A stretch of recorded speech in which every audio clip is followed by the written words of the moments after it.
Hi, I'm Cairo, your Kristal AI virtual advisor. Welcome to Kristal Lens for the week of 16th March to 20th March 2026. Markets delivered a challenging week as multiple headwinds converged.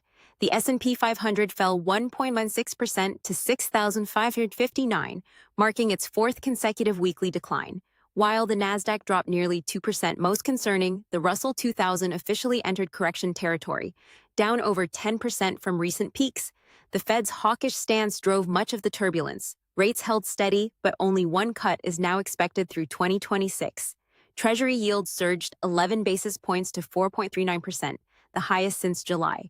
Gold suffered dramatically, plunging over 10% as rising real rates eroded its appeal. Meanwhile, geopolitical tensions around Iran added further volatility throughout the week. While markets tumbled, AI infrastructure plays bucked the trend spectacularly.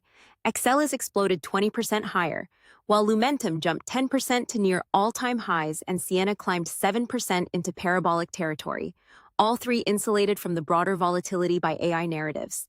On the flip side, the Russell 2000 descended 10% into correction territory as small-cap, domestically focused companies suffered from macro uncertainty.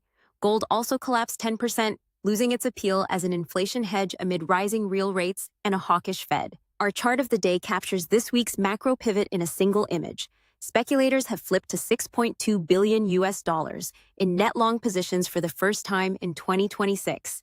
This hawkish dollar regime, driven by sticky inflation and the Fed holding at 3.5 to 3.75%, is reshaping the investment landscape. Rising real rates crushed gold by 10.5% this week while compressing most risk assets. The exception? AI infrastructure continues defying gravity, suggesting a bifurcated market where secular growth themes trump macro headwinds. Here's what to watch this week. Early April brings retail sales data. Any miss could signal the Fed's rate hikes are cooling demand, potentially opening the door to cuts. We're also expecting CPI data, which is likely to remain elevated. Any reacceleration could trigger yield spikes and pressure equities. Finally, AI infrastructure vendors will be on earnings roadshows, showcasing demand visibility and CapEx plans, critical for validating the trillion-plus US dollar AI thesis. Thank you for listening to this update. Reach out to your Kristal advisor for further information or any queries.